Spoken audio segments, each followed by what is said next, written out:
this? Why don't we close these loopholes, Rehman?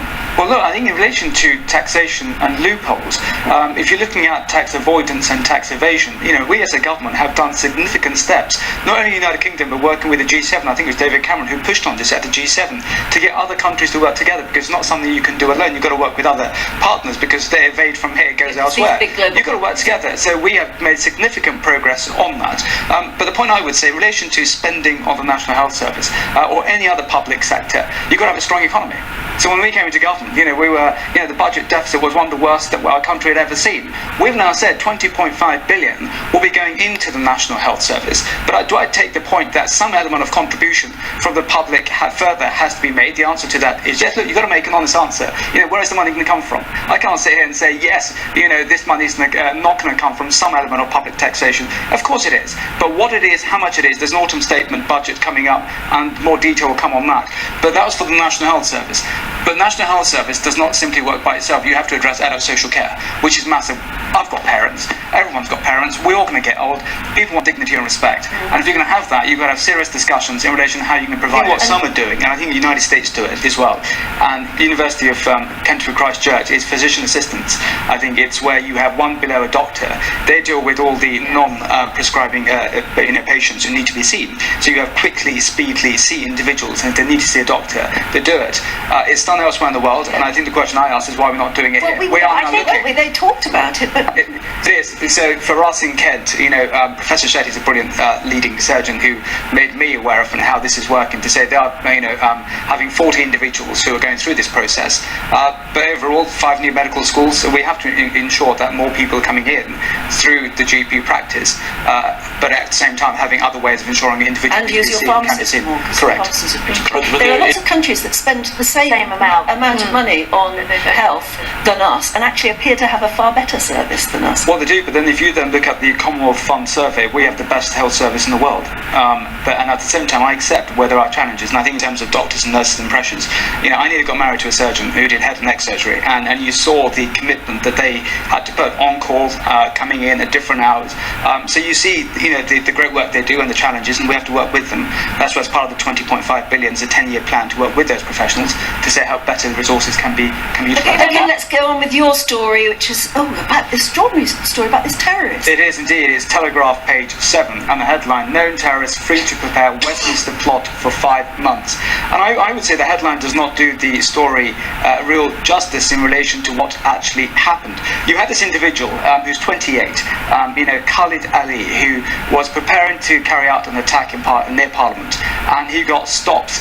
As he had thrown his mobile phone data in the Thames, was about to go forward to carry out the attack. Him being arrested. I think we all remember that because we wondered what was going on. That is the case. But the question is, he was under surveillance by intelligence service, and I have to say the MI5, MI6, we may not see their work in public, but they do a brilliant job. I sit on the Home Affairs Select Committee. You see what the work they do. Great job. The question that comes here, this is why I say this story does not do quite justice in the headline, is that the question is, how did he first get detected, what he was up to? And the way he got detected is that he was from the UK. He was a bomb maker in Afghanistan. Yeah. And the way he told his parents he was just going to Birmingham. Correct. And he ended up in Afghanistan making bombs. And what happened after that, I think, is significant. And I would say it's a message to everyone out there who wants to commit this criminal activity. He was involved with preparing IEDs, improvised explosive devices. And one of them, when they explode, the United States had picked it up, intelligence, and they looked at the fingerprints. So when they got the fingerprints, he was back in the UK. So he had gone initially to Palestine, from Palestine to Afghanistan, then to Turkey, gone to Turkey and said, "Hey guys, went to the British consulate, I've lost my passport, I need to get back to the UK."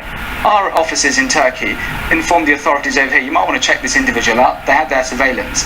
But when he landed, he got questioned at Heathrow, but they had to let him go because there's no firm the intelligence on him, the fingerprint, that was American and not British, so we couldn't actually arrest him. But questions are then, because you need permission before you use that as evidence, and the Americans gave it to us. But the point I make on here is the reason he got caught is because the intelligence we share with Americans, they share with us, with Middle Eastern partners, to keep our country safe. If it wasn't for that, this man would not be where he is. But the other person I want to pay huge tribute to was his mother. His mother? She stopped him. Mm-hmm. So she went into his bedroom. She saw that he had a lot of arsenal there, the weapons there. She phoned the police.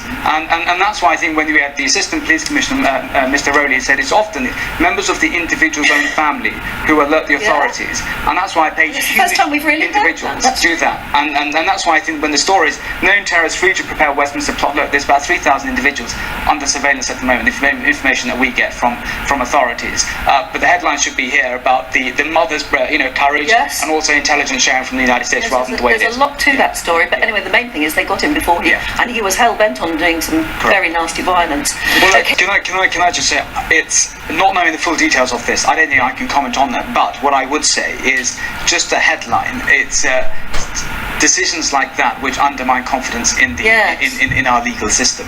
I would say at the very outset. I don't know the details. If he'd shown absolute remorse, if he hadn't been in denial and tried to blame other people, if he'd said, it was a stupid thing I did and I will never do it, but he's not said any of those things. Exactly, at all. he's not even and yet he's admitting being sort of given the benefit of the doubt. He's been convicted, yes, but not being jailed. No, I think that's dreadful. Okay, well, we'll leave that one there.